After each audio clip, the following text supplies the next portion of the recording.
برادران ملت اسلامیہ، السلام علیکم ورحمۃ اللہ وبرکاتہ۔ الحمد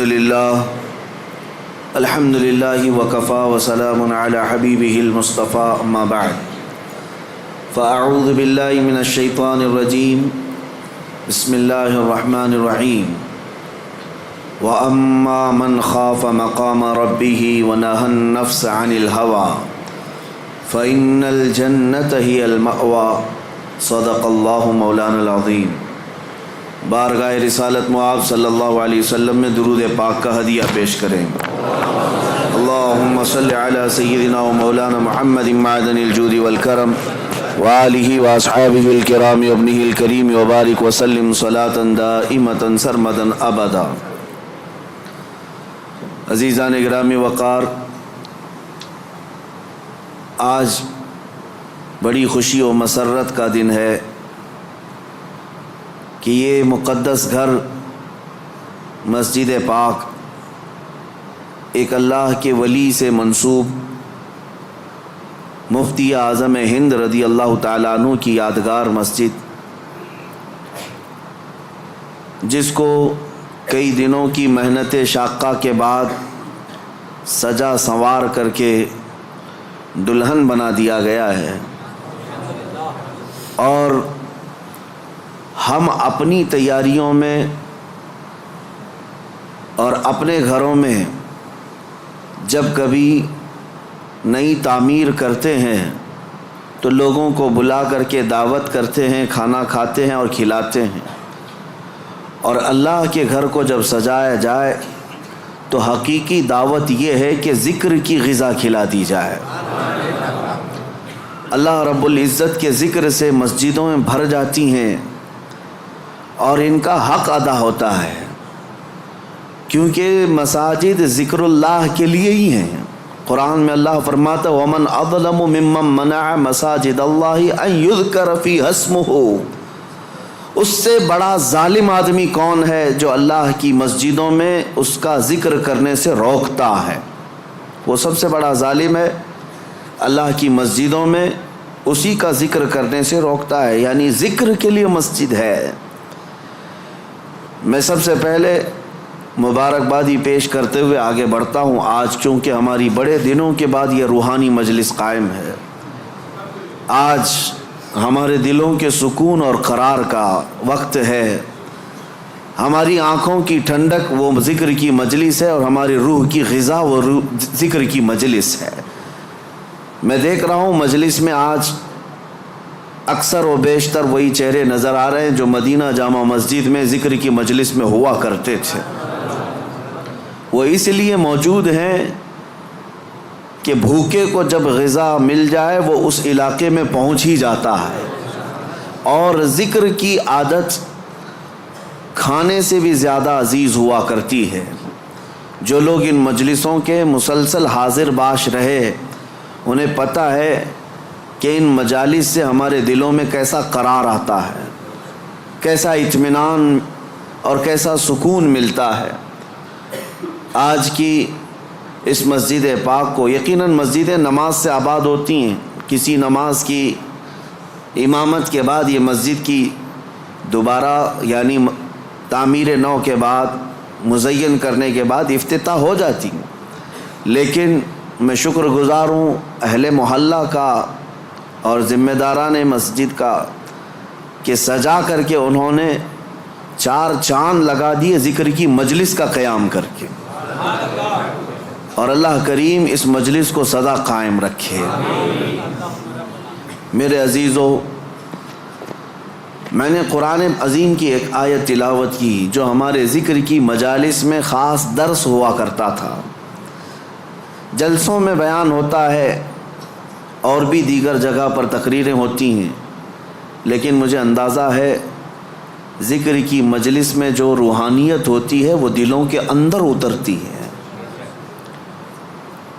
اور ایک ایسا سما ہوتا ہے جس میں ہزاروں لوگ اپنے گزشتہ زندگیوں کی خرابیوں سے توبہ ضرور کر لیتے ہیں۔ قرآن کی ایک آیت میں نے پڑھی، اللہ فرماتا ہے وَأَمَّا مَنْ خَافَ مَقَامَ رَبِّهِ وَنَهَى النَّفْسَ عَنِ الْهَوَىٰ، اور وہ شخص جو اپنے رب کے حضور کھڑے ہونے سے خوف کیا، ڈر گیا، وَنَهَى النَّفْسَ عَنِ الْهَوَىٰ، اور خواہشات نفسانی کے خلاف کیا، نفس کچھ اور چاہ رہا تھا، تم اس کی طرف نہ جا کر اللہ کے حضور کھڑے ہونے کا تمہارے دل میں احساس پیدا ہوا، خوف آ گیا۔ اس کا اجر جانتے ہو کیا ہے؟ قرآن کہتا ہے فَإِنَّ الْجَنَّةَ هِيَ الْمَأْوَىٰ، تو ایسے آدمی کا ٹھکانہ تو جنت ہی ہے، اس کا ٹھکانہ سیدھے جنت ہے۔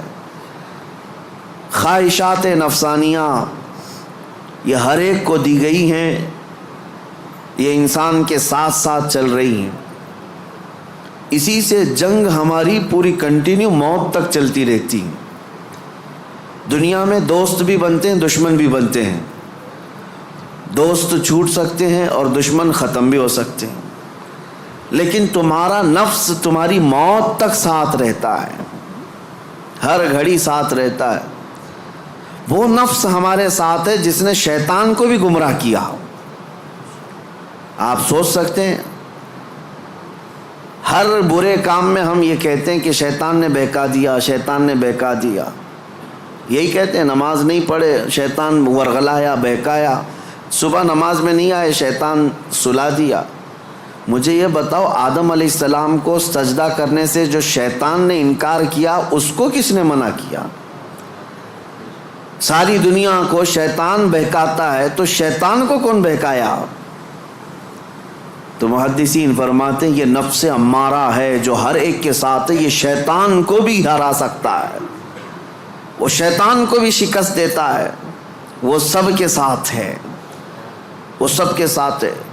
اس نفس کو، اس خواہشات کو اگر کوئی چیز دنیا میں کنٹرول کر سکتی ہے تو وہ صرف ذکر اللہ ہے، اللہ کا ذکر اسے قابو میں رکھ سکتا ہے۔ باقی اس قدر خطرناک ہے خواہشات نفسانیہ کہ بعض لوگ یہ سمجھتے ہیں کہ جوانی ختم ہونے کے بعد بڑھاپے میں کوئی خواہش نہیں ہوتی، بلکہ بہت سارے بوڑھوں کو زنا کرتے ہوئے دیکھا گیا۔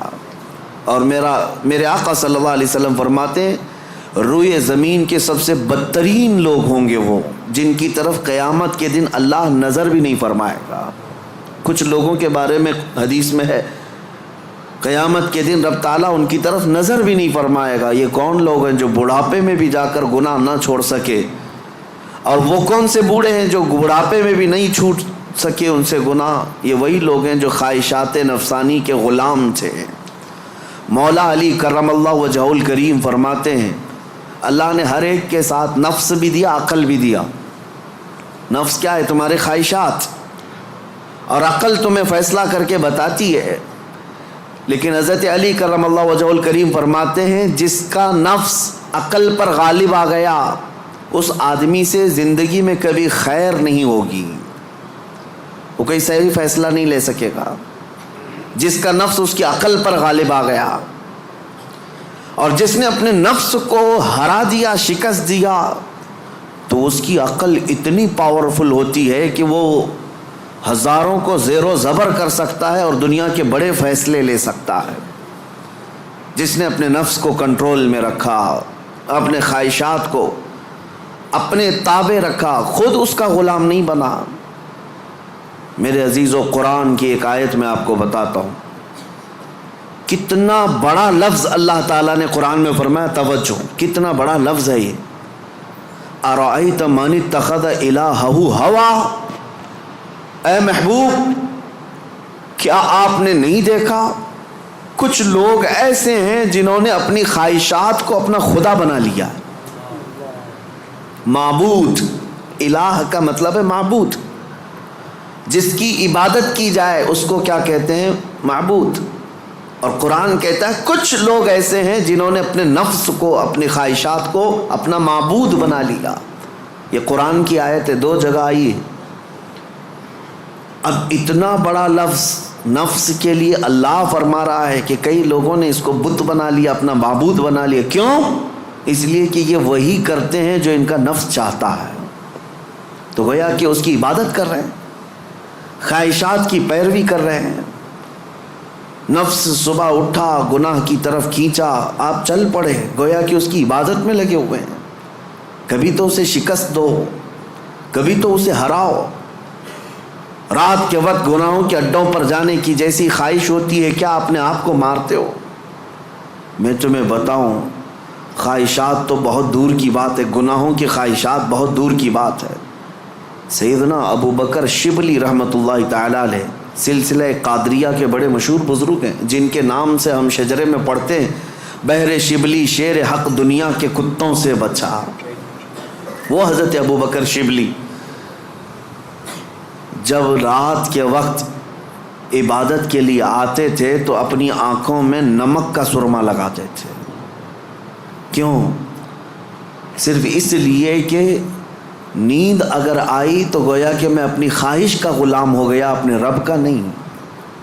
عبادت اس کی ہو رہی ہے اور میں خواہش کے پیچھے چل رہا ہوں، حالانکہ نیند جو ہے یہ فطری چیز ہے، کسی کو کہیں پہ بھی آ جاتی ہے۔ اولیاء کاملین تو اس سے بھی اپنے آپ کو بچاتے تھے کہ وہ آنکھوں میں نمک پھیر لیتے تھے جس سے آنکھوں میں خون نکل آتا تھا۔ لوگ کہتے بھی تھے تو کہتے کہ اگر اللہ کی عبادت کے دوران اونگ آتی ہے، جھپکی آتی ہے، تو ان آنکھوں کی سزا یہی ہے کہ انہیں نمک لگا دیا جائے۔ اور حضرت شاہ مینا رحمۃ اللہ علیہ لکھنؤ میں آرام فرما ہے، حضرت شاہ مینا، ان کا حال تو یہ تھا کہ جب رات کو عبادت کے لیے کھڑے ہوتے تو ایک اونچی دیوار پر وہاں کھڑے ہو کر نماز پڑھتے، ادھر بھی کھائی ہے ادھر بھی کھائی ہے، کھڑے رہتے۔ لوگ کہتے کہ نماز پڑھنے کے لیے اتنی جگہ ہے، اس دیوار پر کیوں جا کر نماز پڑھتے ہیں؟ حضرت شاہ مینا فرماتے تاکہ میں ہمیشہ اللہ کی عبادت میں مصروف رہوں، اگر نیند آئی تو میرا جسم دیوار سے نیچے آ سکتا ہے اور اس جسم کو وہی سزا ملنی چاہیے جو اپنے رب سے غافل ہوتا ہو۔ نفس کے خلاف وہ اولیاء جنگ کرتے رہے، لڑتے رہے۔ سب سے بڑی خطرناک چیز آج ہمارے ساتھ جو چل رہی وہ ہمارے خواہشات ہیں، اور میرے آقا صلی اللہ علیہ وسلم ارشاد فرماتے ہیں لا یؤمن احدکم حتی یکون ہواہ تبعا لما جئت بہ، تم میں سے اس وقت تک کوئی مومن نہیں ہو سکتا جب تک اپنی خواہشات کو میری مرضی کے حوالے نہیں کرے گا۔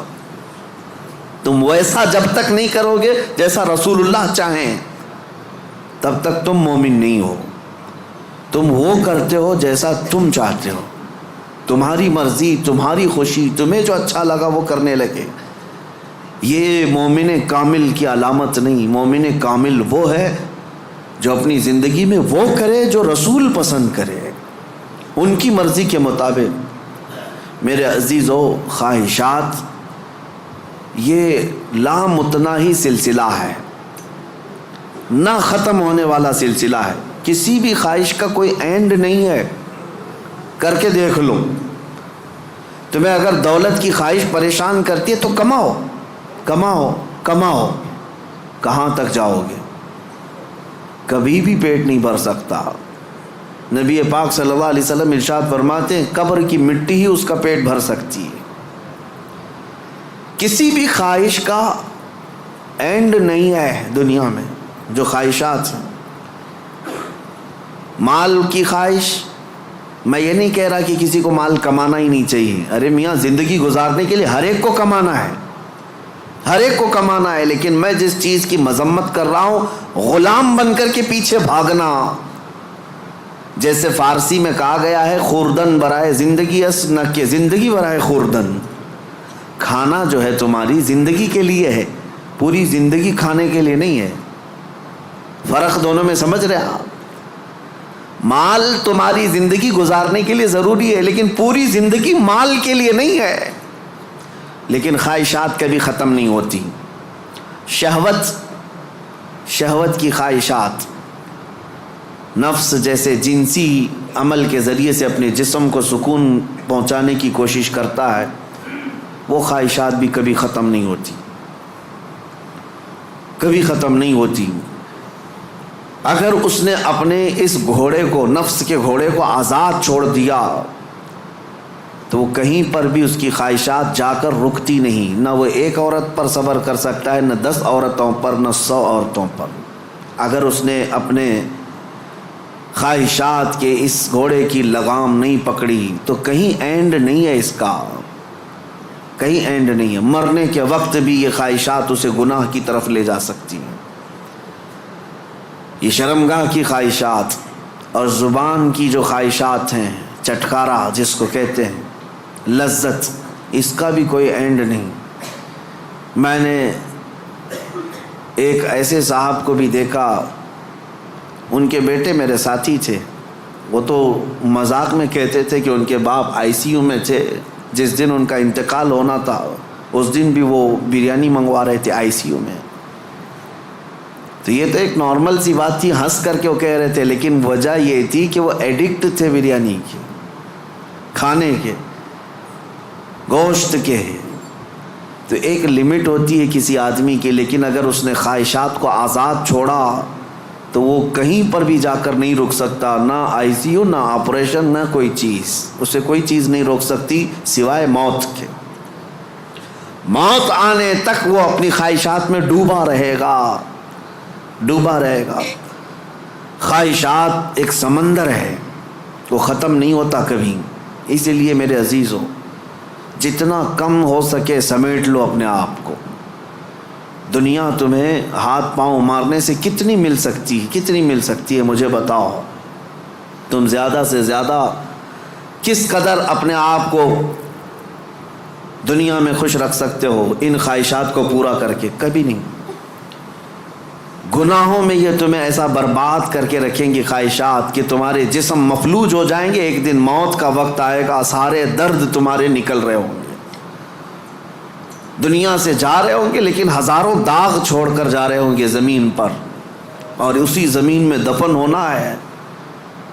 اس لیے اللہ نے قرآن میں فرمایا اپنے رسول سے، اے محبوب کیا آپ نے نہیں دیکھا کچھ لوگ وہ ہیں جو اپنے خواہشات کو اپنا معبود بنا لیا ہے، اپنا خدا بنا لیا ہے، اس کی پیروی کرتے ہیں۔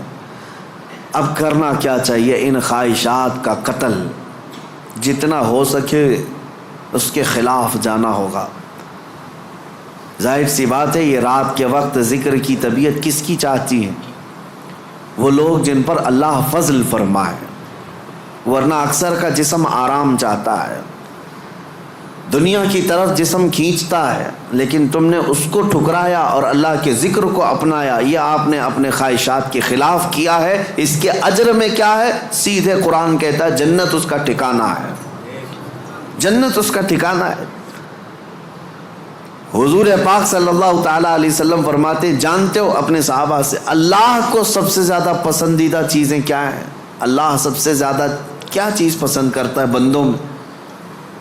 اس میں حدیث پاک میں ہے، ننگوں کو کپڑا پہنانا، بھوکوں کو کھانا کھلانا، یہ اللہ کو بہت پسند ہے۔ لیکن ایک اور چیز ہے، رب تعالیٰ فرماتا ہے جب دنیا سو رہی ہو اور تم کھڑے ہو جاؤ اللہ کی بارگاہ میں، یہ اس کو اتنا پسند ہے رب تبارک و تعالیٰ کو، سارے عمل میں، ساری اداؤں میں اسے پسند ہے۔ کیوں؟ خالص بندہ رب کے لیے کھڑا ہوا ہے، ساری خواہشات کو چھوڑ کر کے، خواہشات کو چھوڑ کر۔ اب آؤ، جن لوگوں نے خواہشات کی پیروی کی ان کی ایک چھوٹی چند مثالیں میں آپ کے سامنے رکھتا ہوں۔ ایسی ہلاکت کہ سب کچھ ختم ہو جاتا ہے۔ میرے عزیزو، سلطان الاولیاء سیدنا غوث اعظم جیلانی بغدادی رضی اللہ تعالیٰ عنہ ارشاد فرماتے ہیں، جس شخص کو اپنی خواہشات پر قابو نہیں، اس کا نفس اسے کفر تک لے جا سکتا ہے، اس کا نفس اسے شرک تک لے جا سکتا ہے اور اسے کافر بنا کر دنیا سے لے جائے گا۔ ایسے حالات بھی ہم نے دیکھے، خواہشات نے انسان کو کافر بھی بنا دیا، کبھی مال کی خواہش، کبھی عورت کی خواہش، کبھی کسی اور چیز کی خواہش۔ اللہ اکبر، وہ صحابہ کیسے تھے جنہوں نے اپنی ساری خواہشات کو میرے مصطفیٰ کی مرضی پر قربان کر دیا تھا، ہر چیز کو قربان کیا تھا، ہر چیز کو قربان کیا۔ آؤ میں تمہیں وہ بات بتا دوں، جو سیدنا ابراہیم علیہ الصلاۃ والتسلیم کے متعلق قرآن میں آیا ہے. وَإِذْ قَالَ إِبْرَاهِيمُ رَبِّ أَرِنِي كَيْفَ تُحْيِي الْمَوْتَى قَالَ أَوَلَمْ تُؤْمِنْ قَالَ بَلَى وَلَكِنْ لِيَطْمَئِنَّ قَلْبِي قَالَ فَخُذْ أَرْبَعَةً مِنَ الطَّيْرِ فَاصْرُهُنَّ إِلَيْكَ ثُمَّ اجْعَلْ عَلَى كُلِّ جَبَلٍ مِّنْهُنَّ جُزْءًا ثُمَّ ادْعُهُنَّ يَأْتِينَكَ سَعْيًا.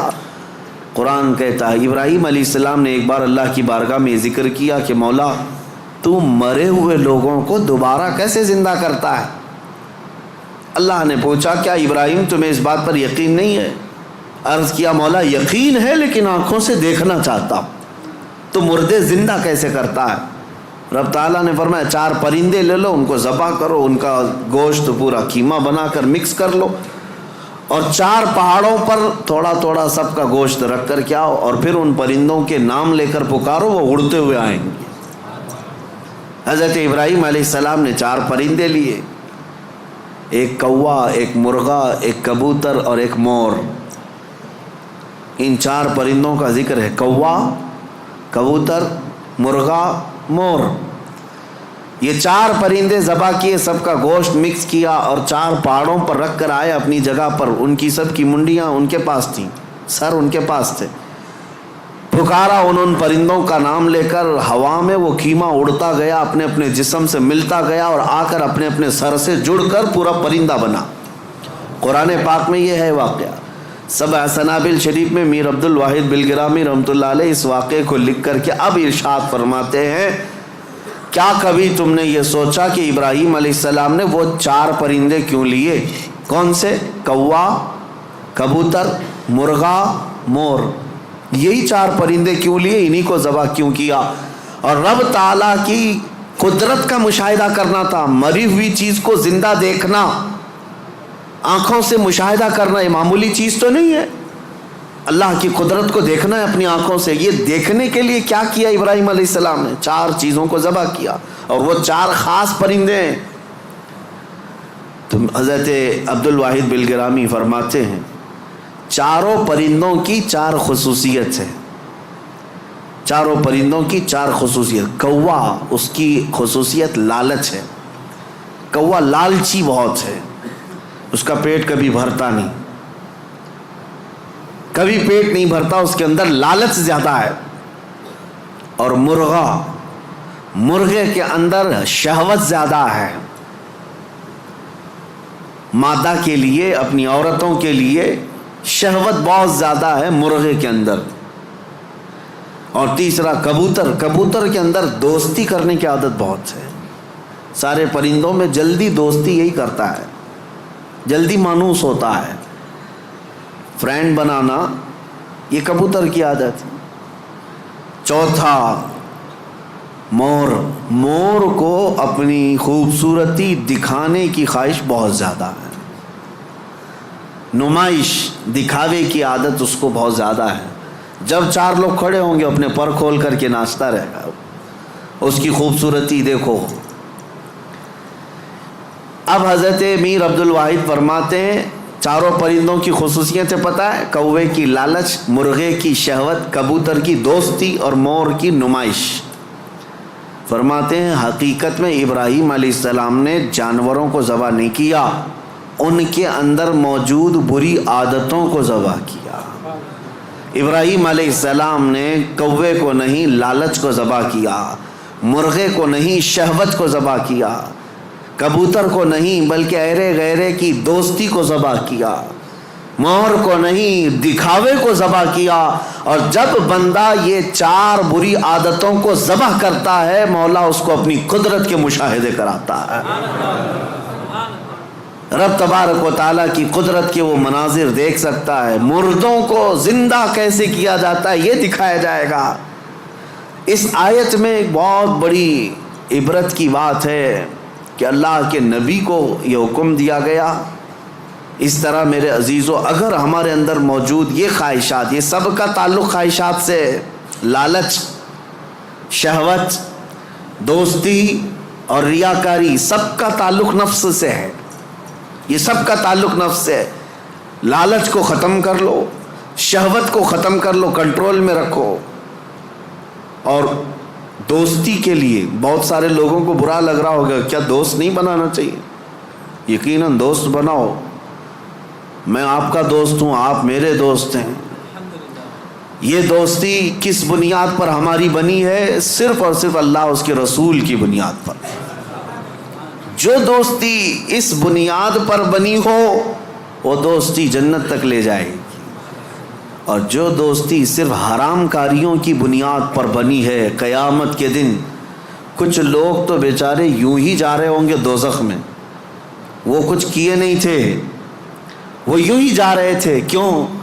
قرآن کہتا ہے وہ چلا رہے ہوں گے، یا ویلتا لیتنی لم اتخذ فلانا خلیلا، اے کاش میں فلاں کو دوست نہیں بنایا ہوتا تو اچھا ہوتا، اس نے گناہ کیا، پکڑ میری بھی ہو رہی ہے، پولیس چھاپا مارتی ہے، اور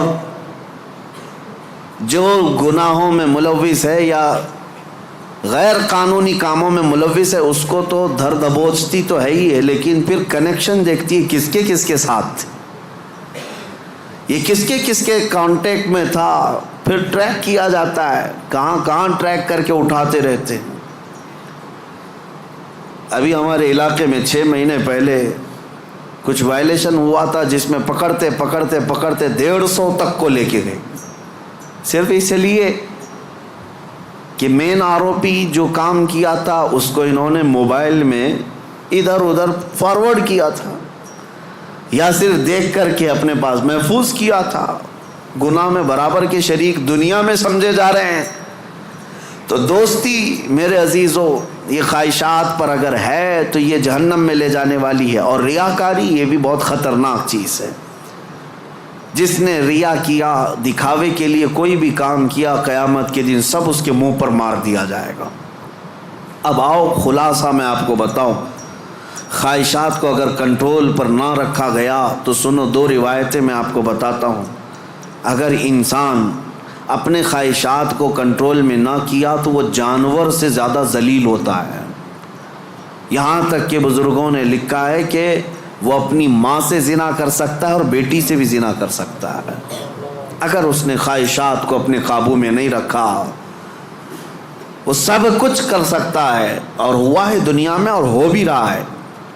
یہ ہمارے لیے حیرت کی بات ہے، تعجب کی بات ہے، اس لیے کہ ڈر لگتا ہے، لیکن بے شمار ایسے معاملات موجود ہیں میاں، یہ تو ہم معاذ اللہ نعوذ باللہ پڑھ رہے ہیں اس بری خبر کو سن کر، تمہیں حیرت ہوگی۔ کچھ ایسے لوگ ہیں جو کورٹ میں آئے ہیں بھائی بہن شادی کرنے کے لیے، اجازت مانگنے کے لیے، سگے بھائی اور بہن، اور اتنا ہی نہیں بلکہ عرب ممالک میں خود ہو کر کے آیا، کئی گھروں کے اندر یہ بے حیائیاں موجود ہیں۔ بہنوں کو محفوظ رکھنے کے لیے بھائیوں سے دور کیا جا رہا ہے۔ کیوں؟ خواہشات پر کنٹرول نہیں، انہیں ڈر ہے اپنے سگے بھائی سے، اسی کے ماں سے پیدا ہوا بھائی، اس سے خاتون ڈرتی ہے۔ یہ ان علاقوں میں نے دیکھا ہے، ان علاقوں میں، اگر میری بات غلط ہو تو مجھے بتانا ہو۔ عرب ممالک کی بات میں کر رہا ہوں، کئی گھروں میں خواتین اپنے سگے بھائیوں سے ڈر کر کے رہتی ہیں کہ وہ اکیلا پائیں تو ہماری عزت کے ساتھ کچھ بھی کر سکتا ہے۔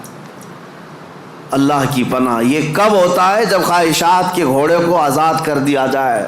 یہ کبھی قابو میں نہیں آئے گا، یہ کبھی قابو میں نہیں آئے گا۔ اس کو قابو میں کرنے کے لیے دنیا کی طاقتیں، کوئی انجیکشن اور ٹیبلٹ نہیں، اس کو صرف اور صرف اللہ کا ذکر کنٹرول میں لا سکتا ہے، قابو میں لا سکتا ہے۔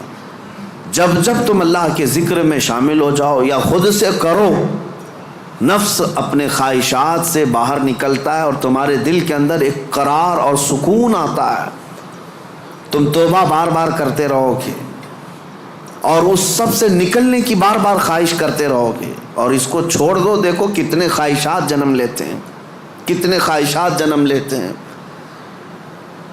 اسی لیے نبی پاک صلی اللہ تعالیٰ علیہ وسلم نے ارشاد فرمایا، خواہشات انسان کو کہاں لے جاتی ہیں۔ شاید ایک 7-8 سال پہلے کی بات ہے، مہاراشٹر کا ایک علاقہ ہے، ایک شہر ہے، بڑا مشہور شہر ہے۔ اب چونکہ مجھے کچھ بھی بولنا مشکل ہے، ساری چیزیں وائرل ہوتی ہیں۔ کوئی بھی اس جگہ کے لوگ اس کو غلط انداز میں نہ محسوس کریں. پہلے میں ہر چیز آپ کے سامنے ظاہر کرتا بولتا تھا. ایک شہر ہے، میں نے باضابطہ وہاں کی رپورٹ دیکھی تھی، آج بھی میرے ذہن میں وہ گونجتی ہے. 4 عورتیں، مسلمان عورتیں تھیں، قبرستان میں رات کے وقت جایا کرتی تھی. یہ بات تو لوگوں کو معلوم ہونے لگی. بعد میں کچھ لوگوں نے ان کا پیچھا کیا کہ آخر یہ کیوں جا رہی ہیں. تو ایک دن کچھ لوگوں نے جا کر کے دیکھا تو قبر کو کھود کر کے اس کے اندر اترتی ہیں اور پورے کپڑے اتارتی ہیں، ننگی ہو کر اپنا پخانہ ایک دوسرے کا کھاتی ہیں. نعوذ باللہ من ذالک. یہ کتنا گھناؤنا عمل ہے، بولنے میں 1000 بار شرم آئے. کیوں؟ یہ پکڑا گیا اور پوچھا گیا آخر کوئی جانور بھی تو نہیں کرتا ایسا. تو پکڑ کر کے تفتیش کرنے کے بعد پتہ چلا کہ ان کی خواہش تھی کہ وہ سفلی عمل پر قبضہ حاصل کر لیں، سفلی عمل پر، جادو پر کنٹرول حاصل کرنے کے لیے وہ چاہتی ہیں کہ یہ عمل کیا جائے. ان کو کسی بابا نے بتایا جتنا یہ گندا عمل کرو گے اتنا تم پاورفل جادوگر بن سکتے ہو. یہ خواہشات ہیں، یہ خواہشات ہیں. تم صرف اور صرف لوگوں میں اپنا تھوڑا سا رتبہ بڑھانے کے لیے سحر، سفلی اور جادو کے طریقے کو اپنانے کی کوشش کرتے رہے اور وہ حاصل کرنے کے لیے کتنا گرے. اور ممبئی شہر کا ایک محلہ ہے، یہاں پر بھی یہ خبر میرے پاس جو آئی اس کے افراد آج بھی موجود ہیں. یہ خواہشات ہیں. ایک بابا کو سفلی عمل کے اندر مہارت حاصل کرنے کے لیے روزانہ بستر پر خنزیر کو ساتھ سلانا پڑتا ہے. یہ اس سے بڑا عذاب کیا ہے جو دنیا میں تو خود جھیل رہا ہے. لیکن میں اس کا دوسرا رخ یہ بتاتا ہوں کہ اگر خواہشات پر کنٹرول نہیں تو انسان جانور سے زیادہ ذلیل ہوتا ہے، بہت گرتا ہے. ایسے بھیانک کام اس سے صادر ہوتے ہیں جو ہمارے وہم و گمان میں بھی نہیں آتے، سوچ میں بھی نہیں آتے. یہ نفس کا گھوڑا بہت تیز دوڑتا ہے. اس کو عقل پر غالب آنے نہ دینا کبھی. ان خواہشات کو اپنے دل پر یا اپنی عقل پر غالب آنے ہرگز نہ دینا، ورنہ اتنے بھیانک کام یہ کروا جاتا ہے. اللہ اکبر، اللہ اکبر. مدینہ طیبہ کے متعلق امام غزالی رحمۃ اللہ علیہ نے لکھا ہے کہ ایک شخص ایسا تھا جو لوگوں کے دفن ہونے کے بعد قبر کھود کر کے ان کے کفن چراتا تھا اور پھر اس کو بازار میں بیچتا تھا. لیکن ایک بار اس نے ایک خاتون کے قبر کو کھودا اور کفن چرایا. اس کی نیت خراب ہوئی، مردے کے ساتھ اس نے بدکاری کیا. نعوذ باللہ من ذالک. میں یہ باتیں کیوں کہہ رہا ہوں؟ یہ گناہ ضرور ہیں، بولنے میں مجھے بھی جھجک تو آ رہی ہے. دیکھیں جھریاں آ رہی ہیں جسم کے اندر، رونگٹے کھڑے ہو رہے ہیں. لیکن صرف اس لیے بتا رہا ہوں کہ ہم ایک مردے کو دیکھ کر کے سسک جاتے ہیں، سہم جاتے ہیں کہ کسی کی موت پر انسان کا جسم بے قابو رہتا ہے، غمگین رہتا ہے. لیکن اگر ان حالات میں بھی موت کے بعد یا قبرستان میں جانے کے بعد بھی کوئی انسان ایسا کر سکتا ہو کہ قبر کو کھود کر کے اس کو ننگا کر دے مردے کو اور پھر اس کے ساتھ بدکاری کرے، یہ کون سی چیز وہاں تک لائی اس کو؟ یہ خواہشات، یہ وہ نفس امارہ، نفسانی خواہشات. اسی لیے مولا علی کرم اللہ وجہہ الکریم نے فرمایا جس کی خواہشات، جس کا نفس اس کی عقل پر غالب آ گیا، زندگی بھر اس سے کوئی خیر صادر نہیں ہوگا، کوئی اچھا کام اس سے نہیں نکل پائے گا. اپنی عقل پر ان خواہشات کو غالب آنے ہرگز مت دینا. ہم نے دیکھا ہے یہ تمام معاملات تجربے کے طور پر. میں آج آپ کے سامنے یہ ذکر کر رہا ہوں کیونکہ آج علاج کا دن ہے. آج علاج کا دن ہے. ہمارے جو زخم لگے ہوئے ہیں ایک بار رحمان کو پکارو، وہ سب زخم بھر جائیں گے. آج کی یہ مجلس علاج کی مجلس ہے. کہ تم اللہ رب العزت کو آج پکارو گے تمہارے زخم بھر جائیں گے. اور اسی لیے میں بارہا کہتا بھی ہوں ذکر کی مجالس میں شرکت کرو. یہ اتنا تمہیں پاورفل بنا دیں گے, اتنا پاورفل کہ گناہوں سے خود بخود تمہیں نفرت پیدا ہو جائے, خواہشات پر کنٹرول تمہارا خود کا حاصل ہو جائے. ورنہ میں چیلنج کے ساتھ کہتا ہوں جاؤ دنیا میں گھوم پھر کر کے آنا, بڑے سے بڑے ڈاکٹر کے پاس وزٹ کر کے آؤ, بڑے سے بڑے حکیم کے پاس جا کر کے آؤ, کسی بڑے سائیکسٹرسٹ کے پاس جا کر کے آؤ, نفس کے متعلق اس سے کوئی علاج لے کر کے آؤ کہ میرا کنٹرول نہیں ہے. آپ مجھے کوئی گولی دے دو, کوئی معجون دے دو, کوئی انجیکشن دے دو.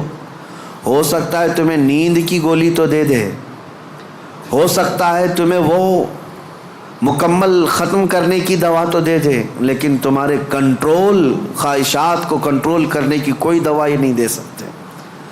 اس کا کنٹرولنگ پاور جس نے پیدا کیا وہی دے سکتا ہے. اسی لیے میں آپ کو بتاؤں, اب تم اپنے نفس کے کنٹرول کے لیے کس سے مدد مانگو گے, کس سے مدد مانگو گے؟ سنو توجہ سے. اعوذ باللہ من الشیطان الرجیم پڑھتے ہیں آپ, اعوذ باللہ من الشیطان الرجیم, جس کا مطلب کیا ہے؟ میں اللہ کی پناہ مانگتا ہوں شیطان مردود سے, کہ اللہ مجھے بچا لے. کس سے؟ شیطان مردود سے مجھے بچا لے.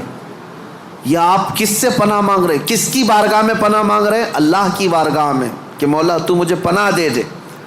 اس کے متعلق حکیم احمد یار خان نعیمی رحمۃ اللہ علیہ فرماتے ہیں, اس کی مثال یوں سمجھو, جیسے کسی کے ہاں آپ ملنے کے لیے گئے, اس نے گھر کے باہر کتا پال رکھا ہو حفاظت کے لیے یا کسی کام کے لیے, دشمنوں کے لیے یا کسی بھی غرض کے لیے کتا پال رکھا ہو, اور آپ گئے گھر کے باہر کھڑے, کتا بھونکنا شروع کر دیا, دروازے میں جا ہی نہیں پا رہے.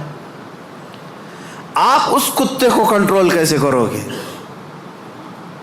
آپ اپنے دوست کے گھر اندر جا رہے ہیں لیکن کتا باہر ہے, کتا جیسی قریب جاتے ہو بھونکتا ہے. اب آپ دروازے کے اندر جانا چاہتے ہیں تو اس کتے پر کنٹرول کیسے پاؤ گے؟ رسی ڈالو گے اسے, پتھر مارو گے, جتنا مارو گے اتنا اچھل کود کرے گا. اس کا سیدھا سا طریقہ یہ ہے, جس کا کتا ہے اسے بلاؤ. حکیم احمد یار خان نعیمی رحمۃ اللہ علیہ فرماتے اسی کو پکارو, بھائی ذرا باہر تو آ جاؤ. اور وہ جب آئے گا, مالک کو کتا اچھی طرح پہچانتا ہے, وہ اس کو کنٹرول میں کر دے گا. اس کو تھوڑا سا اپنی آواز میں ہٹا دے, سائڈ میں, کتا ہٹ جائے گا, دروازہ کھلا ہے, آ جاؤ. دوست اپنے دوست سے ملاقات کر لے گا, لیکن اس بیچ والے کتے کے کنٹرولنگ کے لیے کتے کے مالک کو ہی پکارنا ہوگا.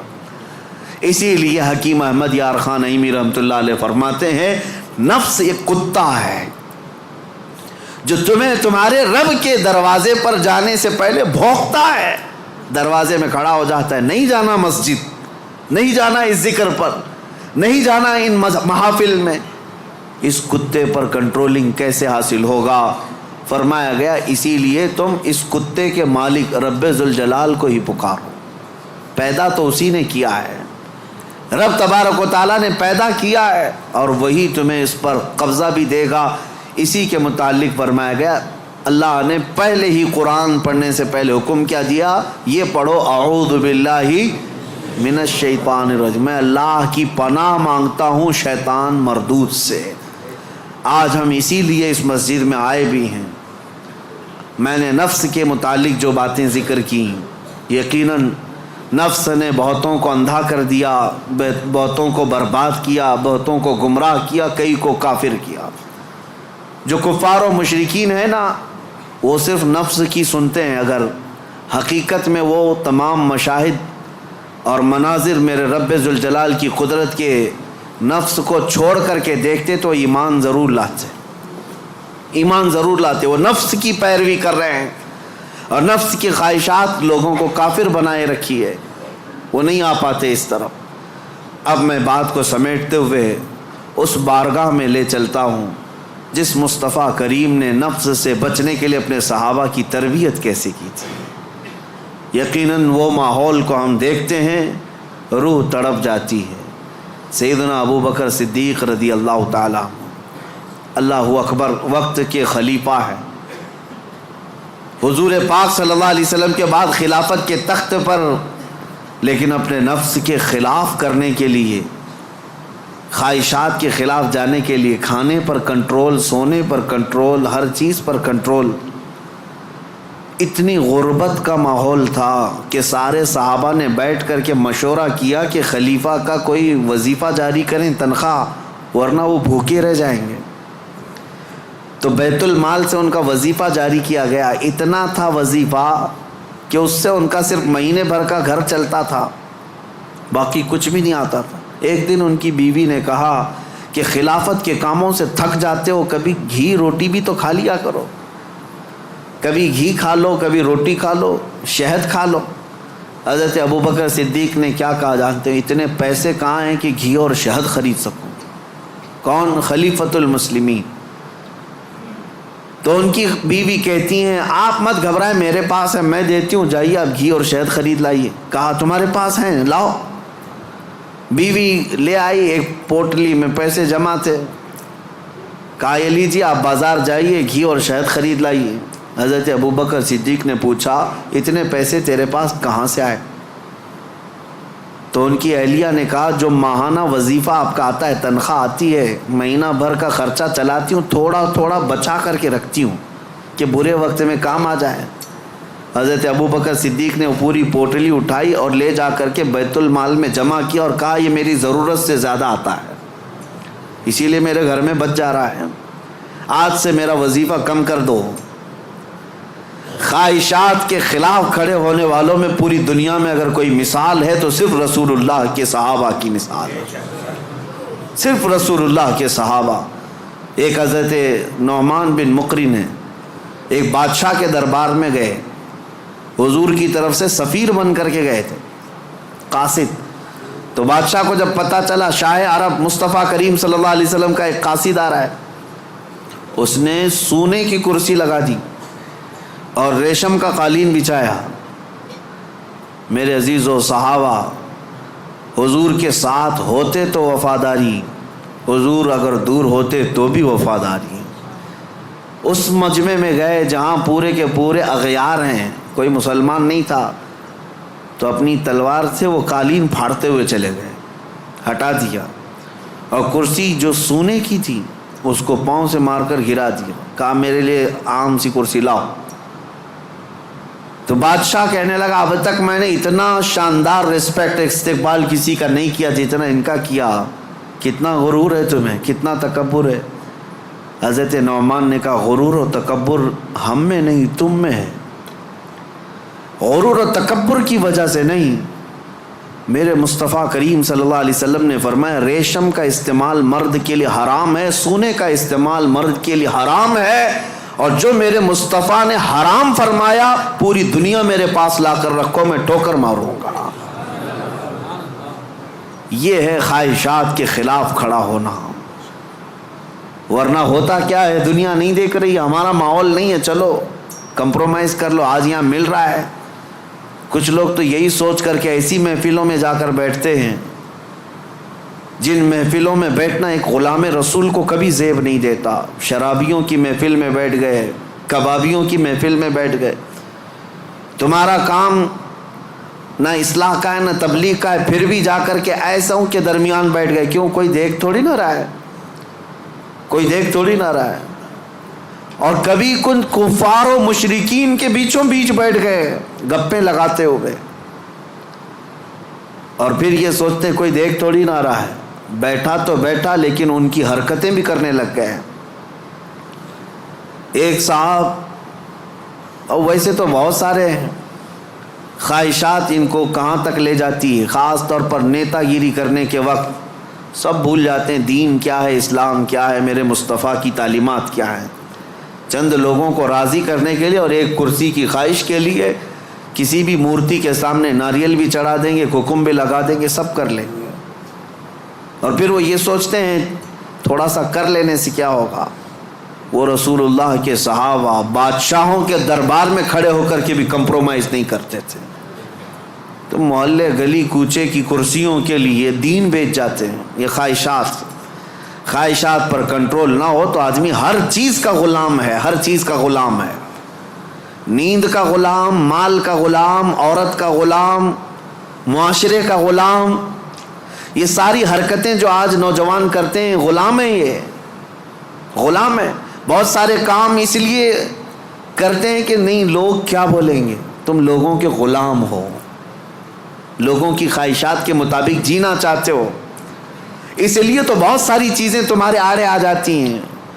میں داڑھی رکھ لوں گا لوگ کیا بولیں گے, ٹوپی پہنوں گا لوگ کیا بولیں گے, میں علماء کے ساتھ بیٹھوں گا لوگ کیا بولیں گے, لوگ کیا بولیں گے. تم لوگوں کے لیے جی رہے ہو, غلام ہو.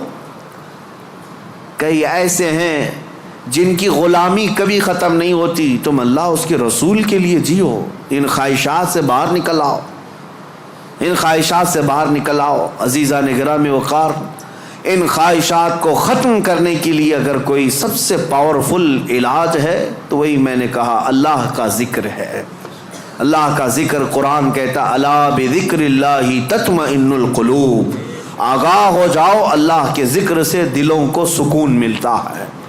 یہ میرا رب قرآن میں فرماتا ہے, اللہ کے ذکر سے دلوں کو سکون ملتا ہے. عزیزان گرامی وقار, زیادہ دنوں تک اپنے دل کو آوارہ مت رکھو, اپنے جسم کو آوارہ مت رکھو. مسجدوں میں آ جایا کرو.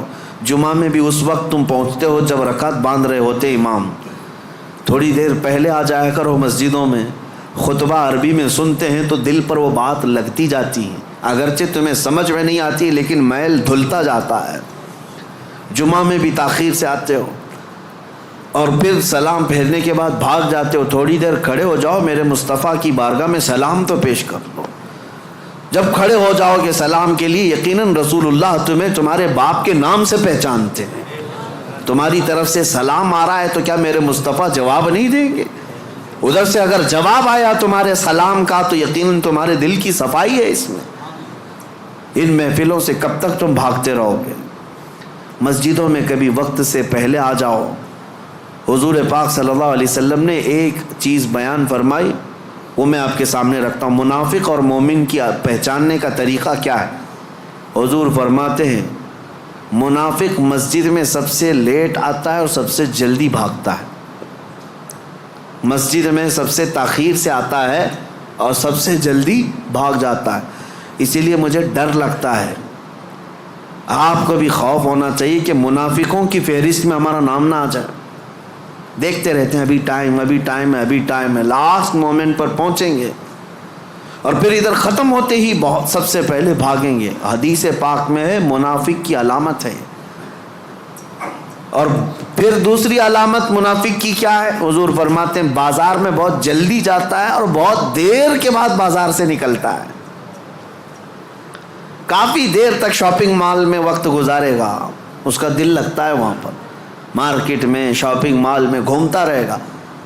بہت جلدی مارکیٹ میں جائے گا اور بہت دیر سے نکلے گا. میرے عزیزو, یہ منافق کی پہچان اور دل کالا ہونے کی علامت. اور مومن کی پہچان میرے آقا فرماتے ہیں مسجد میں جلدی آتا ہے اور دیر سے جاتا ہے. بازار میں صرف اپنے کام کے حد تک جاتا ہے اور فوراً وہاں سے بھاگ جاتا ہے. مومن کی پہچان ہے.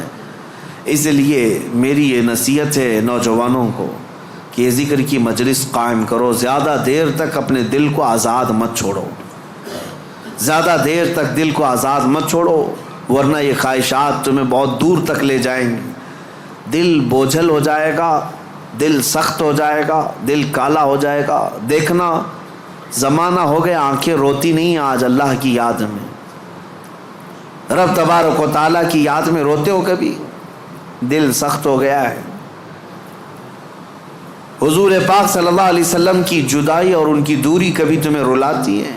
موت آنے والی ہے, کیا وہ قبر کی سختیاں اور اس کی تنہائیاں تمہیں کبھی رلاتی ہیں؟ سوچ کے روتے ہو کہ کیا ہوگا میری قبر میں, جب مجھے ٹائٹ باندھ کر کے لوگ چھوڑ کر چلے جائیں گے کیا ہوگا میرے ساتھ؟ جب اوپر نظریں اٹھاؤں گا تو تختیاں بند نظر آئیں گی، گھٹن محسوس ہوگی قبر میں، کیا ہوگا؟ اس یاد سے کبھی آنکھیں روتی ہیں؟ یہ کیوں نہیں رو رہی؟ بہت دن تک تم نے دل کو آزاد چھوڑ دیا، بہت دنوں تک خواہشات کے پیچھے چلتے رہے، گھنٹوں تم موبائل میں بیٹھے رہے، گھنٹوں تم ٹیلی ویژن کے سامنے بیٹھے رہے، گھنٹوں تم میچ میں میدان میں گھومتے رہے، گھنٹوں شاپنگ بھی کرتے رہے، گھنٹوں لوگوں کے ساتھ گپیں بھی لگاتے رہے، لیکن اپنے رب کے حضور نہ کبھی بات کرنے کی فرصت ملی، نہ اس سے دعا کرنے کی فرصت ملی۔ تمہیں پتہ ہے دنیا والے مانگنے سے ناراض ہوتے ہیں، اور حدیث پاک میں ہے اگر بندہ مسجد میں آیا اور اللہ کی بارگاہ میں دعا نہ کر کے گیا، اللہ اس سے ناراض ہوتا ہے کہ مجھ سے مانگتا تک نہیں اب یہ بندہ، تمہارا مانگنا اسے پسند ہے پھر بھی تم مسجد میں نہیں ہو۔ یہ خواہشات ہیں جو تمہیں یہاں سے بھگا کر لے جاتی ہیں، تم گھنٹوں دنیا کے لیے گزار لیتے ہو۔ میرے عزیزوں بدل لو اس ذکر کی مجلس میں اللہ کی بارگاہ میں یہ دعا گو بھی ہوں کہ آج شاید اس سے قبل بھی یہاں پر ایک بار ذکر کی مجلس ہم سجائے تھے، بہت پہلے میں یہاں آیا تو ہوں، بیان ہوا ہے، ذکر کا مجھے یاد نہیں، اگر نہیں ہوئی تھی تو شاید یہ پہلی مجلس ہے، اور اللہ اس کو ہمیشہ قائم فرمائے۔ میں رہوں یا نہ رہوں، ذمہ داروں سے گزارش ہے کہ اس مجلس ذکر کو اس نیت سے قائم رکھو کہ ہزاروں دلوں کے سکون کا ذریعہ ہے، ہزاروں دلوں کے سکون کا ذریعہ ہے۔ میرے عزیزوں بڑے بڑے کروڑ پتی لوگ آج آشرم جاتے ہیں، 2 دن 3 دن کی چھٹیاں لے کر اپنے پنڈتوں کے چپلوں میں بیٹھتے ہیں، وہ یہ چاہتے ہیں کہ دنیا کی ہمہ ہمی سے نکل کر کے کسی آشرم میں بیٹھے۔ ان کے دلوں کا قرار اور سکون کہاں ہے؟ کفر میں اور شرک میں۔ لیکن ایک حالت یہ ہے کہ تمہیں روز اللہ کریم سکون کے لیے یہاں بلاتا ہے، تم آتے نہیں، تو کم از کم اتنا تو کرو، ہفتے میں 1 مرتبہ اس طرح کی مجلسوں میں شریک ہو جائے۔ دنیا کو ایک طرف رکھیں گے، مصروفیات روز ہیں، کام کاج روز ہیں، رشتہ داروں سے ملنا روز ہے، میٹنگیں چلتی رہیں گی، کبھی ختم نہیں ہوتی، لیکن کبھی تو ایک دن سٹاپ کر کے یہ سوچیں کہ آج میرے رب سے ملاقات کی رات ہے، آج کا یہ ٹائم صرف اور صرف میرے رحمان خدا سے بات کرنے کا وقت ہے۔ اس لیے تو ان مجلسوں میں آ جایا کرو۔ ایک وقت آئے گا کہ جب تمہاری آنکھوں میں نور اور دل میں سرور ضرور داخل ہوگا، اس طرف آپ توجہ ضرور دیں، ورنہ آزاد چھوڑے رہیں گے تو یہ آزاد گھوڑا ہر میدان میں دوڑائے گا، نفس کا گھوڑا ہر میدان میں دوڑائے گا۔ اس کو اتنا آزاد نہ رکھو، اس کو لگام دو، اور اس کے لگام کی رسی میرے مصطفیٰ کے قدموں میں ڈال کر رکھو کہ نفس کو اب جہاں جانا ہے۔ اب آپ سوچ سکتے ہیں رسول اللہ جو سید الانبیاء ہیں، سارے نبیوں کے سردار، وہ دعا کرتے تھے، کیا دعا کرتے تھے؟ اللہم لا تکلنی الی نفسی طرفۃ عین، اے اللہ میرے نفس کو میرے حوالے 1 منٹ کے لیے بھی مت دینا، تو اپنی حفاظت میں رکھ۔ رسول اللہ کا کون سا نفس تھا؟ میرے آقا کا کہاں کیسا نفس ہے؟ کیا کبھی آپ نے حدیث میں کسی روایت میں سنا کہ حضور نے نفس کی یا خواہشات کی پیروی کی؟ کبھی نہیں میرے عزیز۔ جو پتھر کا تکیہ رکھنے والے، چھال کے بستر پر سونے والے، پیٹ پر پتھر باندھنے والے رسول، کیا کبھی نفس کی غلامی کی؟ نہیں۔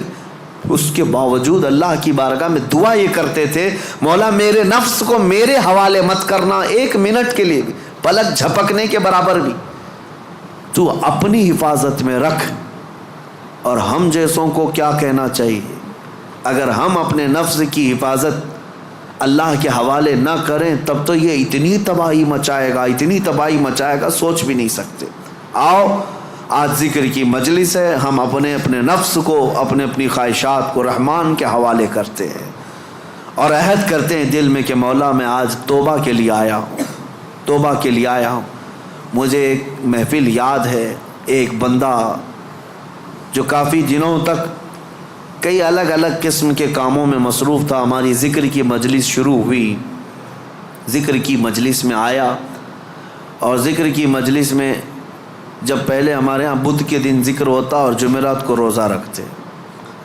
اتفاق ایسا ہوا کہ ابھی ابھی نیا نیا ذکر میں آ کر توبہ کیا تھا، 2 دنوں کے بعد انتقال ہو گیا. لیکن اس بات کی خوشی تھی کہ لوگ یہ کہتے کہ زندگی میں اتنی برائیاں، بہت ساری چیزیں ہم نے دیکھی تھی، سوچتے تھے کہ کبھی یہ نہیں سدھرے گا، بہت بے حیا ہو گیا ہے.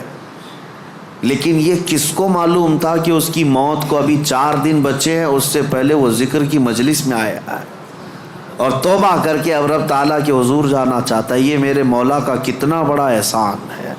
اور ہم میں سے کسی کو نہیں معلوم ہماری زندگی کی آخری شام کب آنے والی ہے. ہم میں سے کسی کو نہیں معلوم کہ کل کا سورج ہمیں دیکھنا بھی ہے یا نہیں ہے. کاش رب تبارک و تعالی ہم غلاموں کے ساتھ بھی یہ احسان کرے کہ جب موت قریب آنے والی ہو وہ اپنی مجلس ذکر کا ہمیں مشتاق بنا دے اور ذکر زبانوں پر جاری رہے اور روح ہماری نکلتی رہے.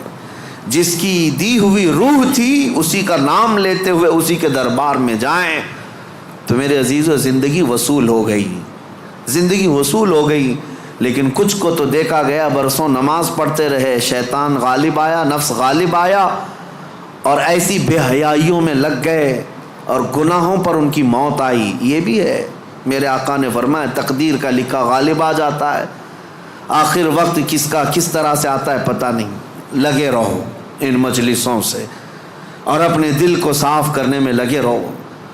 نبی پاک صلی اللہ علیہ وسلم کی بارگاہ میں عریضہ پیش کرتا ہوں، یا رسول اللہ تو جو چاہے تو میل میرے دل کے دھلے، حبیبی آقائی مولائی ملجائی، تو جو چاہے تو میل میرے دل کے دھلے کہ خدا دل نہیں کرتا کبھی میلا تیرا. ایک میں کیا میرے عصیاں کی حقیقت کتنی، مجھ سے 100 لاکھ کو کافی ہے اشارہ تیرا. ایک بار وہ مصطفیٰ اشارہ کر دیں میرے ایک کے گناہ کتنے ہوں گے، لاکھوں لوگوں کے گناہوں کو اللہ تعالیٰ معاف فرمائے گا. آؤ آج ذکر کی مجلس ہے، اسی رقت کے ساتھ اپنے دلوں کی حضوری کے ساتھ رب کی بارگاہ میں حاضر ہونے کے احساس کے ساتھ مجلس ذکر میں کھڑے ہوتے ہیں اور نہایت ہی ادب و احترام اور خلوص کے ساتھ مولا کریم کو مناتے ہیں تاکہ اس مسجد میں بھی برکتیں ہوں اور ہمارے دلوں میں بھی برکتیں داخل ہوں، ہمارے دلوں میں بھی برکتیں داخل ہوں. اور اس دل کو اتنا پاک کر لو کہ جیسے مسجد آج چمک رہی ہے تمہارا دل بھی اتنا چمکنے لگے. کیونکہ مولانا فرماتے ہیں، مولانا روم مثنوی شریف میں فرماتے ہیں کعبہ بنائے خلیل اطہر است، کعبہ بنائے خلیل اطہر است، وہ دل گزرگاہ رب جلیل است. خانہ کعبہ جتنا عظیم ہے نا، وہ کیوں؟ حضرت مولانا فرماتے ہیں وہ تو ابراہیم علیہ السلام کی بنائی ہوئی عمارت ہے، لیکن تمہارے سینے میں جو دل ہے وہ رحمان کا گھر ہے، وہ رب تعالیٰ کی گزرگاہ ہے. قلب المؤمن عرش اللہ، مومن کا دل اللہ کا عرش ہے، اللہ کا عرش ہے. تو اسے اتنا پاک کرو جتنا مسجد کو پاک کیا ہے، جتنا مسجد کو چمکایا ہے اتنا ہی اپنے دل کو چمکاؤ. اور یہ دل اگر چمکے گا تو ماربل سے نہیں، جھومر سے نہیں، دل چمکے گا تو صرف اللہ کے ذکر سے چمکے گا. جب بندہ لا الہ الا اللہ کی ضرب لگاتا ہے اس کا دل چمکنے لگ جاتا ہے، میل اترتا ہے اور چمک پیدا ہوتی ہے. اور دل جب روشن ہوتا ہے تو جانتے ہیں کیا ہوتا ہے، خواہشات تو گئی، نفس تو گیا ایک طرف. جب دل چمکتا ہے تو پھر ہوتا یہ ہے کہ سامنے جو بھی آتا ہے اس کے دل میں کیا چل رہا ہے تمہارے دل میں وہ خیالات اللہ ڈال دیتا ہے. کیسے؟ آئینے کی طرح. ایک آئینہ میں لے کر کے کھڑا ہوں، سامنے جو بھی آئے گا اس آئینے میں نظر آئے گا کہ نہیں آئے گا، لیکن وہی لوہا لے کر کھڑا رہوں کچھ نہیں پتا چلتا سامنے کون آیا کون نہیں. دل جب زیادہ چمکتا ہے ذکر سے، جو بھی آئے جیسا بھی آئے اس کا سارا کچا چٹھا تمہارے دل پر چھپ جاتا ہے. اسی لیے کہا گیا نا کہ علماء کے سامنے زبان سنبھال کر بات کرو، اولیاء کے سامنے دل سنبھال کر کے بات کرو. کیوں؟ تمہارے دلوں کے اندر کے حالات بھی ان سے مخفی نہیں ہوتے، چھپتے نہیں۔ کیوں نہیں چھپتے؟ اس لیے کہ انہوں نے دلوں کو اتنا پاک کیا، اتنا چمکایا ہے، جو سامنے آتا ہے اس کے سارے اعضاء، اس کے دل کے حالات ان کے دل پر چمکنے لگتے ہیں۔ اور صرف چمک ہی نہیں، اور ایک اس کا فائدہ ہے، دل جب چمکتا ہے اور ایک فائدہ ہے۔ کیا فائدہ ہے؟ تم نظر تو آتے ہو، جب میں شیشہ لے کر کھڑا رہوں گا تم نظر تو آتے ہو، لیکن ایک اور فائدہ ہے، اگر سورج چمک رہا ہے اور شیشے پر سورج کی روشنی آ رہی ہے تو یہ روشنی سیدھے کہاں پڑے گی؟ تمہارے چہرے پر پڑے گی، اور تمہارا چہرہ کالا ہو کہ جیسا ہو، لیکن اس آئینے کی اور اس شیشے کی روشنی سے تمہارا چہرہ بھی چمکنے لگے گا۔